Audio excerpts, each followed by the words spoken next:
Le Suntra, vidéo 14, Oblite 95. Dhanaya, mère de l'humanité, première grande vue du cadonisme. L'histoire que je vais vous raconter est l'histoire merveilleuse de Dhanaya, mère de l'humanité, née de l'océan, du paradis, de la goutte. Il n'y a pas si longtemps, un vieil homme fit venir son fils sous un arbre sacré des esprits. Il voulait lui parler. Cet homme souffrait d'une forte fièvre et sentait son heure approcher. À cette époque, son fils, Obral, n'avait que 9 ans, et non 17, âge normalement requis pour initier les enfants au cadonisme, sous un arbre sacré des esprits. Obral comprit ce que cela signifiait. Ce jour-là fut le jour le plus important de sa vie, car au moment où il allait perdre son père, il allait percevoir la lumière canoniste qui est la parole prouvée des esprits.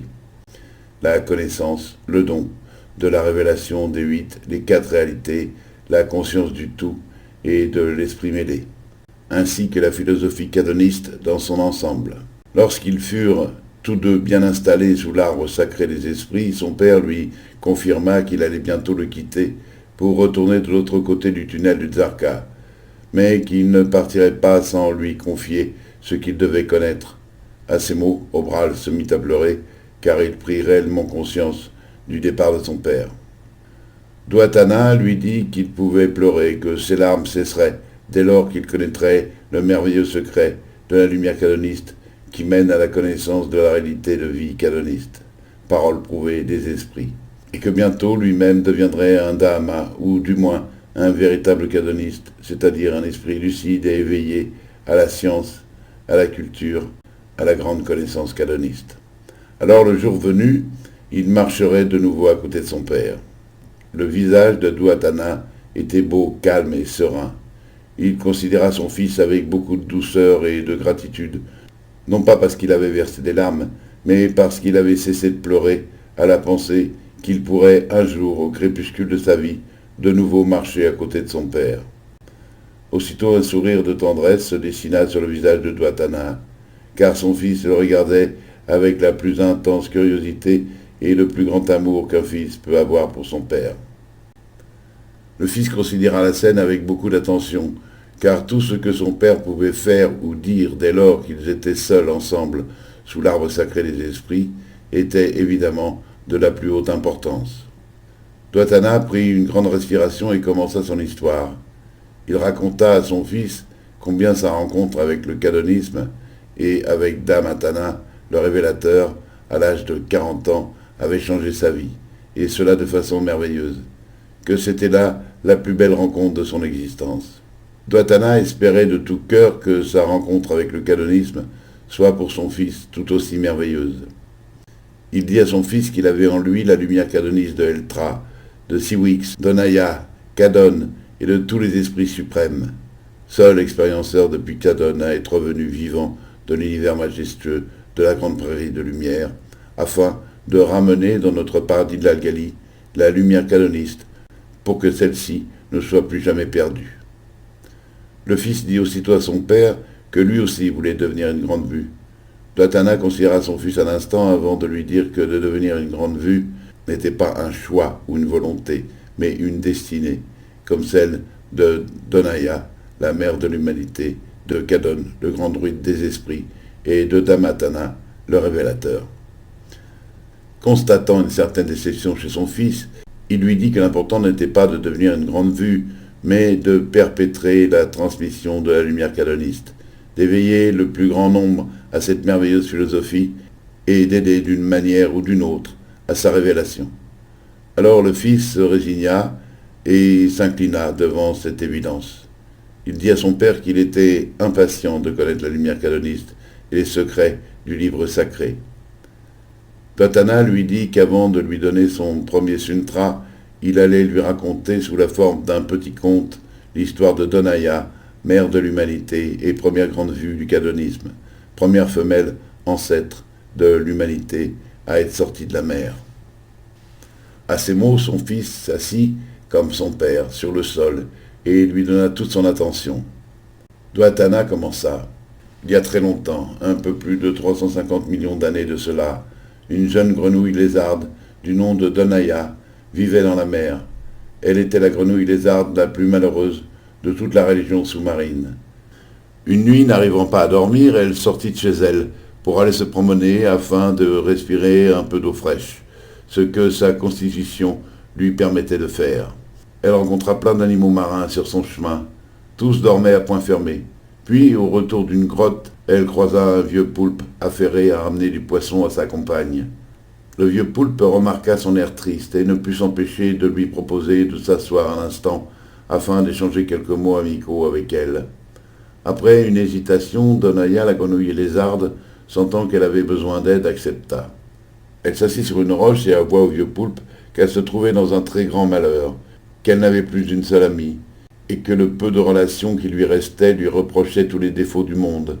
Alors le vieux poulpe s'assit à son tour sur une pierre voisine et lui demanda quels étaient ses défauts que tous lui reprochaient.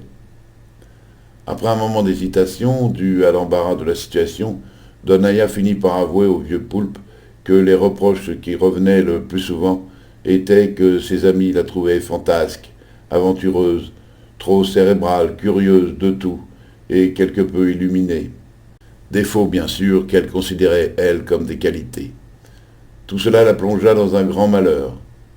Le vieux poulpe la considéra quelques instants, et après avoir analysé ses propos, lui demanda la chose suivante. « Cher ami, ce malheur est-il plus grand chaque jour ?» Donaya, la grenouille lézarde, acquiesça vivement, et quelques larmes froides, comme l'eau de l'océan, coulèrent de ses yeux. Le vieux poulpe, qui connaissait la vie et la nature des êtres, s'excusa de ne rien pouvoir faire pour elle. Cependant, il allait l'aider en lui offrant un petit encoy, entre parenthèses, petit questionnement, qu'elle pourrait méditer. Impatiente, Donaya demanda vivement quel était cet encoy, et durant le temps que mit le vieux poulpe à répondre, elle s'étonna qu'un encoy puisse l'aider en quoi que ce soit. Sans relever la remarque, le vieux poulpe dit « Qui ne découvre l'origine de son malheur l'amplifie ». À son air, Donaya sembla ne pas comprendre ce que signifiait cette phrase qu'elle venait d'entendre, mais elle promit de s'attacher de ne pas l'oublier. Enfin, moins absorbée par son malheur qu'elle ne l'était désormais par cet encoy, elle prit congé du vieux poulpe et poursuivit son chemin. Elle nagea des heures entières sans même s'en apercevoir, rasant la cime des fonds, frôlant les crocs acérés de quelques carnivores géants, manquant même de percuter de grosses roches pointues couvertes d'algues et de végétation marine. Enfin, épuisée par sa course, elle s'arrêta, s'assit au pied d'un arbre de fond pour se reposer quelque peu. Les mots du vieux poulpe l'avaient accompagné tout le long du chemin. Ils résonnaient encore dans sa tête. Qui ne découvre l'origine de son malheur l'amplifie. Qu'est-ce que ce vieux fou avait bien pu vouloir dire?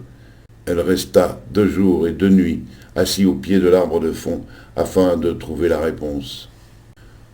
Le matin du 3e jour, de très bonne heure, elle fut réveillée par une petite langouste tortue qui lui demanda très gentiment si elle était perdue. Donaya répondit que oui, qu'elle l'était, mais dans son cœur et dans son esprit. Alors la petite langouste tortue, après avoir su le fin mot de l'histoire, fut bien triste de ne pas pouvoir l'aider davantage. Elle lui dit néanmoins que, d'après ce qu'elle venait d'entendre, il lui semblait qu'elle était sur le bon chemin. En lisant la compréhension sur le visage de Donaya, la petite langouste tortue, sans rien lui dévoiler, lui parla de l'histoire de l'héritage. Aussitôt, la curiosité de Donaya s'aiguisa et elle voulut en savoir davantage. La petite langouste tortue l'arrêta aussitôt.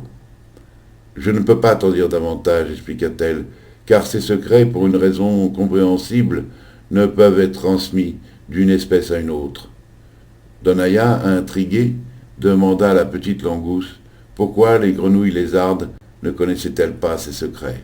« Je n'en ai pas la moindre idée, répondit-elle.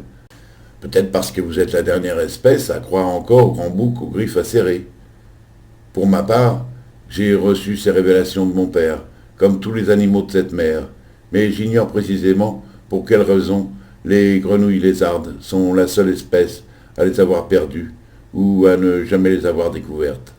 Pour une espèce dominante, c'est quand même surprenant, ne crois-tu pas? Donaya ne répondit pas. Puis, après quelques instants, la petite langouste tortue lui demanda si elle pouvait lui poser un encoy, Avant que Donaya ne puisse répondre, elle lui dit « Qui fait d'une erreur un mensonge, s'éloigne de lui-même et devient aveugle à tout ce qui est. » Aussitôt dit, la petite langouste tortue disparut dans les profondeurs de la mer. Donaya, intriguée, décida de rester au pied de son arbre jusqu'à ce qu'elle trouve ce qui avait été perdu ou jamais découvert. Durant des lunes et des lunes, elle chercha ce qu'elle devait trouver. Personne ne pouvait lui parler, car si Donaya voulait devenir une grande vue et ne pas oublier ce qu'elle devait découvrir, il lui fallait trouver toute seule ce qui avait été perdu ou jamais découvert. Enthousiaste à l'idée qu'une grenouille lézarde veuille découvrir la parole prouvée des esprits, tous les animaux de la région marine vinrent sur les lieux pour l'encourager. Une foule immense attendait l'avènement. Tout le monde remarqua que pas une seule grenouille lézarde n'était venue pour la soutenir. En son honneur, tous firent des fêtes somptueuses et des festins énormes. Tous espéraient que Donaya trouverait en ces lieux ce qu'elle était venue chercher, car cela ne pouvait qu'améliorer leur relation dans le futur avec les grenouilles lézardes. Cela dura longtemps, et puis, petit à petit, avec le temps, voyant que Donaya ne parvenait toujours pas à percer ce secret, tous les animaux finirent par rentrer chez eux, bien déçus. La petite langouste tortue fut la dernière à partir, et avant de quitter Donaya, elle fit vers elle, à hauteur de visage, le signe du double L collé dos à dos, signe de la réalité de vie. Donaya se retrouva à nouveau seule et pleura beaucoup. Après un certain temps, elle finit, elle aussi, par vouloir rentrer chez elle. Le chemin du retour fut d'une très grande mélancolie, et lui parut très long. Une fois arrivée chez elle, elle ne retrouva rien, ni ses parures offertes par ses amis, ni ses biens que ses parents lui avaient conseillé de cacher si soigneusement, ni sa carapace de tortue dans laquelle, chaque jour, elle se mirait, comme le faisaient toutes ses amies, ni même sa maison. Rien, tout avait disparu, à l'exception de son lit et de quelques ustensiles de cuisine. À sa grande surprise, non seulement elle ne fut pas fâchée, mais elle se sentit curieusement libérée. Après quelques instants, un bruit insolite lui fit tourner la tête, et elle découvrit, près d'un récipient renversé, la cause de ce chambardement. C'était un petit papillon de mer. Elle s'approcha de lui doucement et se rendit compte qu'il finissait son repas. Aussitôt Donaya lui demanda pourquoi il avait dévoré sa maison et toutes ses richesses. Le petit papillon lui répondit qu'étant éphémère, il n'avait pas vu là de richesse et que ce repas avait été pour lui un repas des plus ordinaires comme il en faisait chaque jour. Comprenant aussitôt qu'il avait pu faire du tort, il devint extrêmement triste et se confondit en mille excuses. Puis, de plus en plus embarrassé, il demanda à Donaya si elle voulait quelque chose en échange pour la dédommager de ce désagrément. Un palais merveilleux, par exemple, dont ses amis grenouilles lézardes raffolaient, ou une montagne de pierres précieuses, ou une mer de corail, ou bien encore une pluie d'étoiles. Le petit papillon lui dit qu'il avait le pouvoir de lui offrir tout ce qu'elle désirait, les présents les plus divers et les plus rares. Donaya fut extrêmement touchée par sa gentillesse.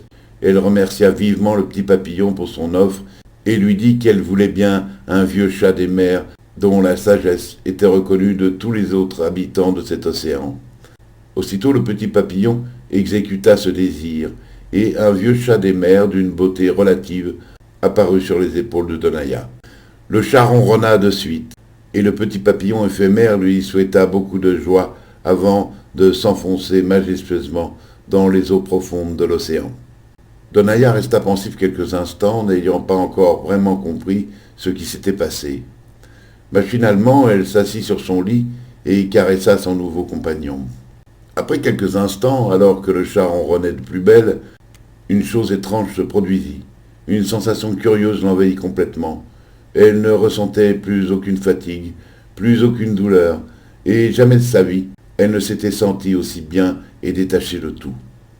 La surprise passée, elle raconta au chat des mers tout ce qui lui était arrivé, le rêve étrange qu'elle avait fait une des nuits précédentes, qui lui avait montré que cet océan avait des rives. Cette histoire avait bien fait rire ses amis, pour qui cet océan, création du grand bouc aux griffes acérées, était fermé à jamais par des grands murs de roches montant jusqu'au ciel, et gardés par de terribles requins aux yeux de lave. Même si cet océan avait eu des rives, il était impossible de les franchir, car tous ceux et toutes celles qui avaient tenté de s'en extraire avaient disparu, corps et âme, et n'étaient jamais revenus. À la grande surprise de Donaya, le chat des mers affirma lui aussi que cet océan avait des rives, mais qu'aucune grenouille lézarde ne le savait. La vie ne s'arrête pas à cette mer de la goutte, dit le chat. Après quelques instants de réflexion, Donaya voulut en avoir le cœur net. Elle irait s'en rendre compte par elle-même. Elle demanda à son nouveau compagnon s'il voulait bien l'accompagner. Il accepta, mais lui expliqua qu'il ne pourrait l'aider d'aucune manière que ce soit, car si Donaya voulait découvrir cette lumière sans nom, qui est la parole prouvée des esprits, elle devait le faire seule, sans aucune aide extérieure. Ainsi, elle deviendrait une très grande vue. Donaya comprit ce que voulait dire son vieux chat des mers, et prenant conscience que cette décision qu'elle venait de prendre était lourde de sens, elle décida de faire part de son voyage à ses amis. Le soir même, elle réunit toutes ses amies et les remercia chaleureusement d'être venues.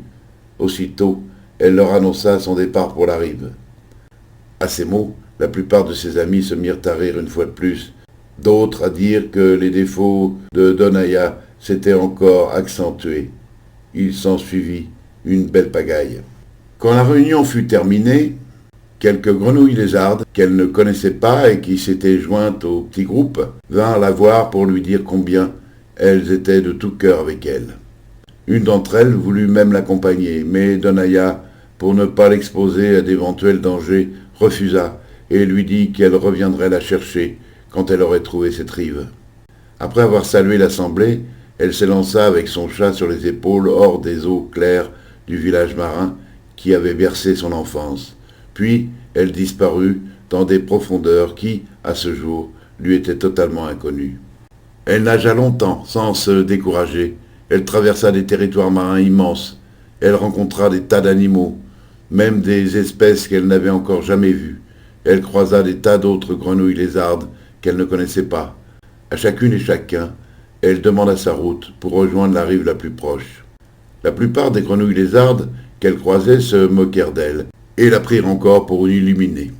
Mais d'autres, plus sages, exprimèrent une certaine considération à son égard et un certain respect. Donaya continua son chemin avec beaucoup d'abnégation et beaucoup de courage. Malheureusement, elle ne rencontra pas la moindre rive. Plus elle cherchait, et moins elle trouvait. Après des jours et des jours, elle pensa que ses amis avaient raison, et que c'était sa vanité qui l'avait poussée à imaginer de telles sottises. Elle pensa que son chat des mers, qui ronronnait toujours sur ses épaules, l'avait mise à l'épreuve afin de lui faire percevoir l'ampleur de ses défauts. Il était donc inutile de continuer les recherches. Et puis quoi encore? Pourquoi ses parents lui auraient appris à respecter et à aimer le grand bouc aux griffes acérées s'il n'avait pas existé?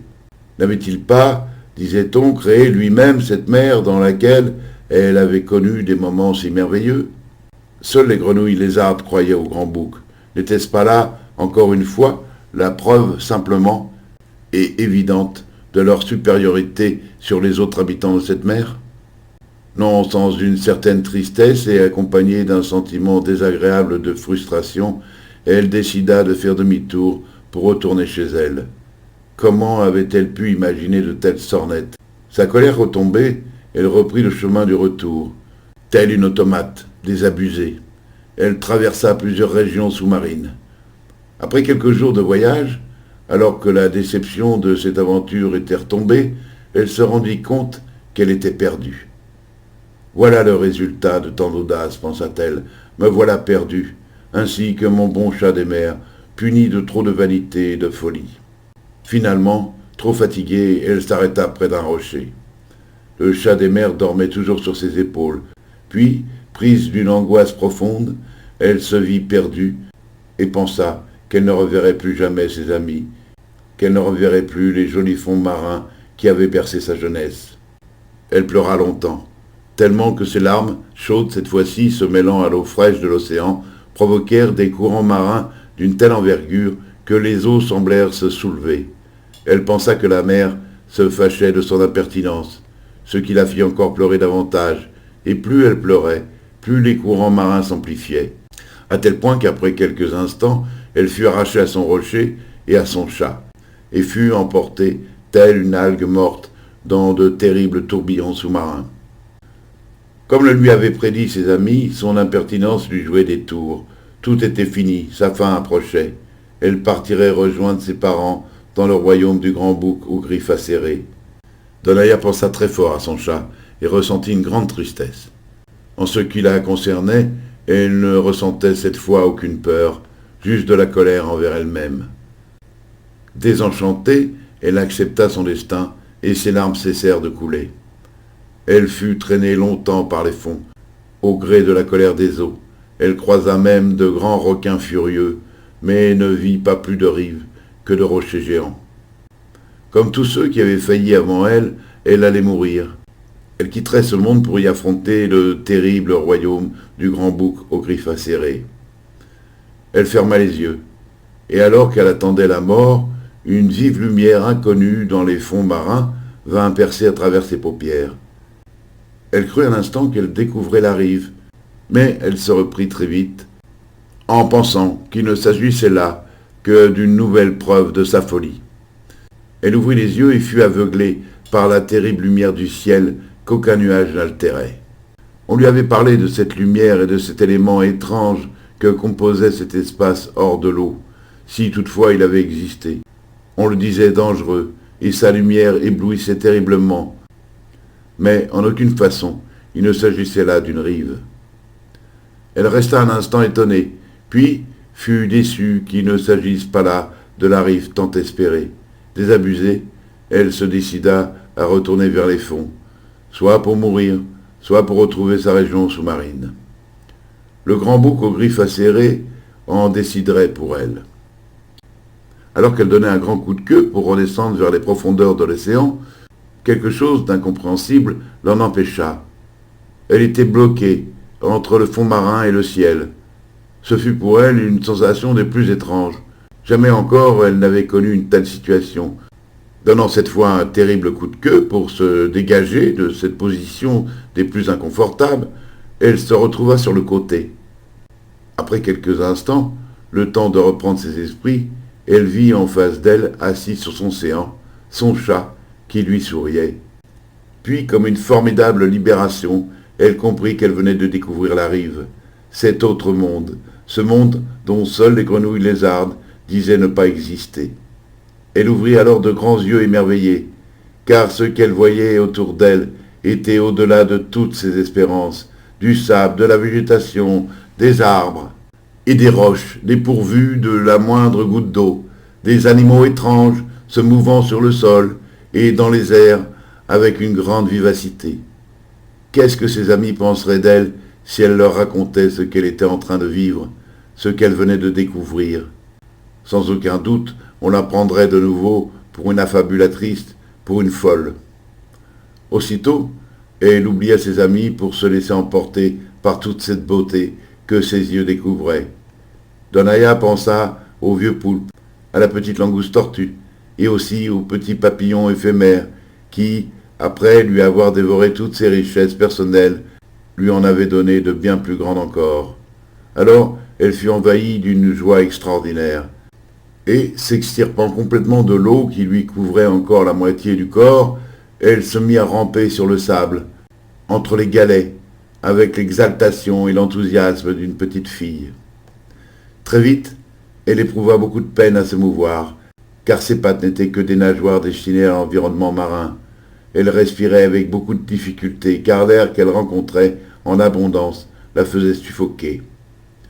À plusieurs reprises, et par nécessité, elle fut tentée de rebrousser chemin afin de retrouver cette mer bien complaisante à sa constitution.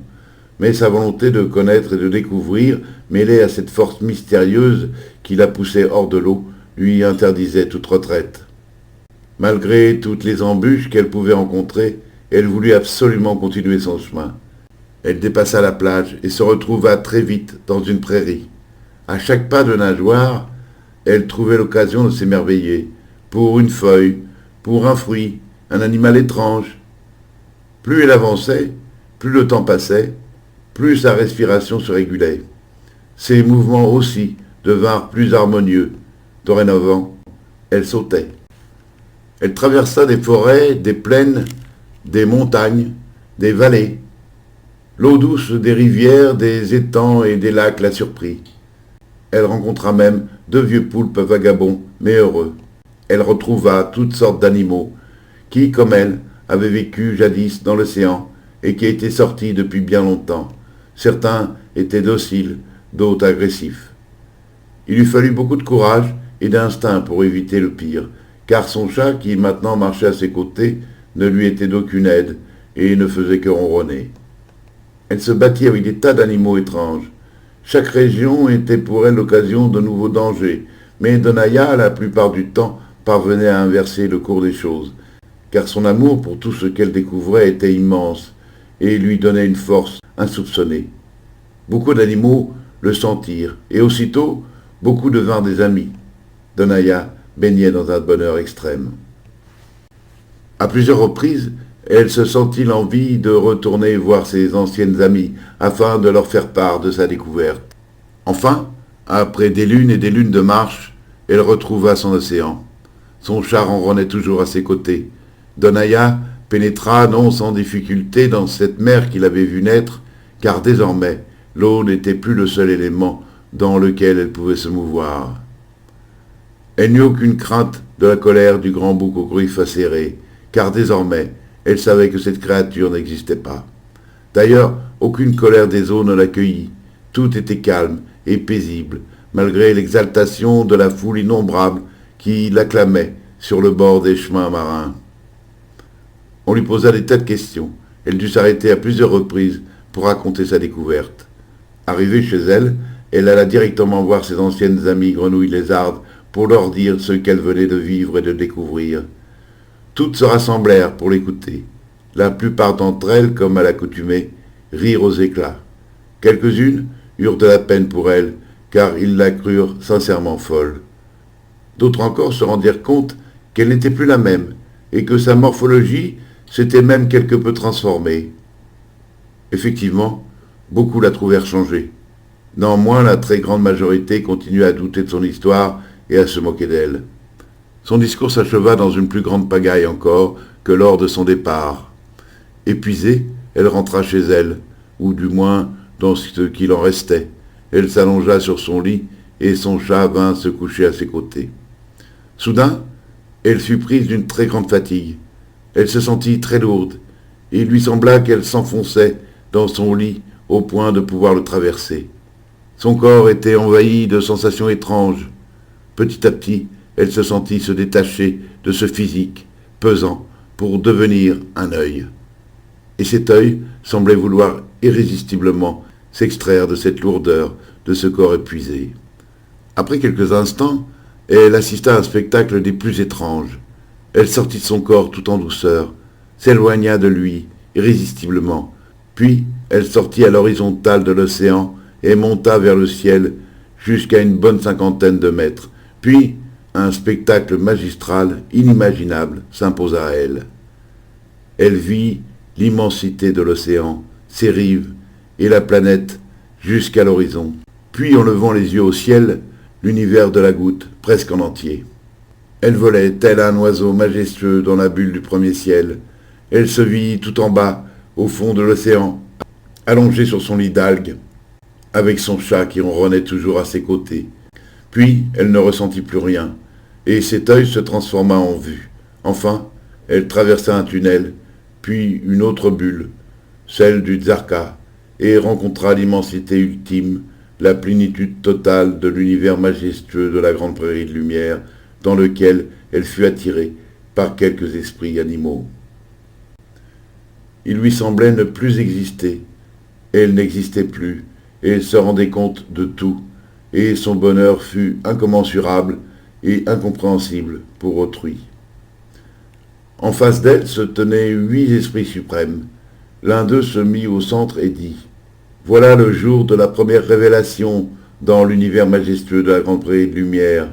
Nous, esprits mêlés, nous, esprits suprêmes, nous t'offrons ce paradis de l'Algali, car les êtres de ton espèce deviendront puissants et domineront l'univers de la goutte en entier. Tu devras faire de cette terre que nous t'offrons un paradis pour la faune et la flore, un paradis pour ton espèce, comme pour toutes les autres espèces de cette terre. Si tu échoues, la lumière sans nom, qui est la parole prouvée des esprits, que nous t'offrons, sera perdue pour longtemps, et le paradis de l'Algali sera en grand danger. Voilà ton destin, et ces paroles ne peuvent être changées. Puis les esprits firent un geste, et Donaya réintégra la bulle du Tsarka, puis le tunnel du Tsarka, la bulle du premier ciel, et enfin se retrouva à nouveau allongée sur son lit. À partir de cet instant, tout ce qu'elle vit autour d'elle et qu'elle n'avait pas remarqué auparavant devint merveille. Un corail mort, un poisson puce dont la mer grouillait, un caillou très ordinaire, furent pour elle d'une beauté incommensurable, d'une grandeur inouïe, d'une communion superbe et parfaite avec le tout. Elle était ce corail, ce poisson fourmi, ce caillou. Elle était ce qu'elle voyait, et ce qu'elle voyait était elle. Elle percevait le monde de l'intérieur, de toutes choses, et elle ressentit alors ce bonheur inouï que seuls ressentent les voyageurs des astres, ceux qui entrent dans la pleine dimension de la bulle du Tsarka ou dans l'univers majestueux de la grande prairie de lumière. Elle ne savait plus ce qui se passait, car elle devint l'oubli et la réalité de toutes choses. Le temps et l'espace n'existaient plus. Elle n'avait quasiment plus rien de la mémoire d'elle-même. Elle se trouvait dans un présent total qui ne connaît pas de frontières, car l'intérêt d'elle-même avait cessé d'exister. Alors, comme par enchantement, toutes les grenouilles lézardes de l'océan vinrent à elle. Personne ne parla, car les mots n'avaient plus de sens et plus la moindre importance. Sans même avoir nagé, toutes et tous atteignirent la rive et arrivèrent sur la terre. Tout le monde fut émerveillé, et toutes les grenouilles lézardes de la terre voulurent que Donaya devienne leur reine. Elles la prièrent d'accepter, car grâce à elle, toutes ses congénères avaient reçu la révélation. Donaya refusa ce grand honneur, car, disait-elle, elle ne se sentait pas davantage première dame du paradis de l'Algali qu'elle ne se sentait la dernière. Elle nomma Laman Shirpa, la petite grenouille lézarde, qui avait voulu l'accompagner lors de son premier voyage à la découverte des rives. Elle lui dit que la lumière sans nom la submergerait, puis elle lui offrit avec enthousiasme un bâton à 4 branches qu'elle avait ramassé sur le sol. La petite grenouille lézarde en fut très émue, tellement touchée qu'elle pleura. Puis, après avoir essuyé ses larmes, elle dit à tous que Donaya était désormais la mère de l'humanité. Enfin, Donaya se maria avec une grenouille lézarde de ses amis, dont elle eut 4 enfants, 3 jolies filles et un très beau garçon. Elle nomma le premier Esprit, la seconde Créativité, la troisième Sagesse et la quatrième Éternité. Désormais, les grenouilles lézardes connaissaient les secrets de la lumière sans nom, comme tous les autres animaux de la création. Elle envoyait ses enfants aux 4 coins du monde pour que cette lumière soit connue de tous et de toutes, et pour qu'elle investisse la planète tout entière.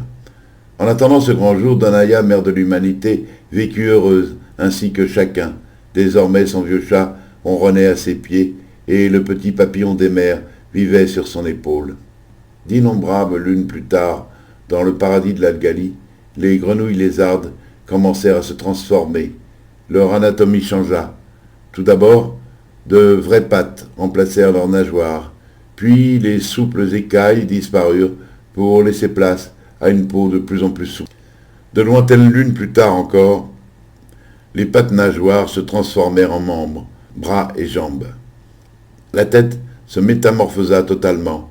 Les grenouilles lézardes devinrent mammifères, de sorte qu'elles ressemblèrent de plus en plus physiquement à des singes, puis à des hommes. Des millions d'années plus tard, la plupart des grenouilles lézardes devenues hommes perdirent à nouveau la lumière sans nom. Tous les autres animaux de la création tentèrent de les aider à la redécouvrir, mais les hommes, pour la plupart, n'y parvinrent pas. Certains d'entre eux imaginèrent cette fois des dieux innombrables. Cela eut le mérite d'une plus grande harmonie sur le monde, meilleure qu'à l'époque de l'unique grand bouc aux griffes acérées.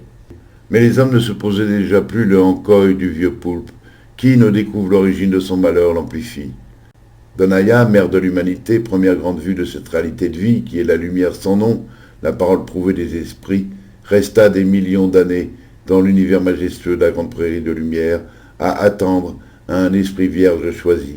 Elle avait hâte de consacrer cette nouvelle grande vue et de faire rejoindre à son double le grand carbral de lumière afin de s'intégrer à nouveau au tout et de connaître la renaissance générale des êtres et des choses qui est l'esprit mêlé. Mais cela prit encore plusieurs millions d'années. Enfin un jour, elle aperçut dans la bulle du Tzarka l'esprit tant attendu. Elle entra dans la bulle du Tzarka et elle s'approcha d'un homme. Puis elle le prit par la main pour l'emmener avec elle dans l'univers majestueux de la grande prairie de lumière. Donaya, mère de l'humanité, dit à l'esprit vierge choisi, « À toi, homme de bien, je te donne le nom de Kadon, grand druide des esprits.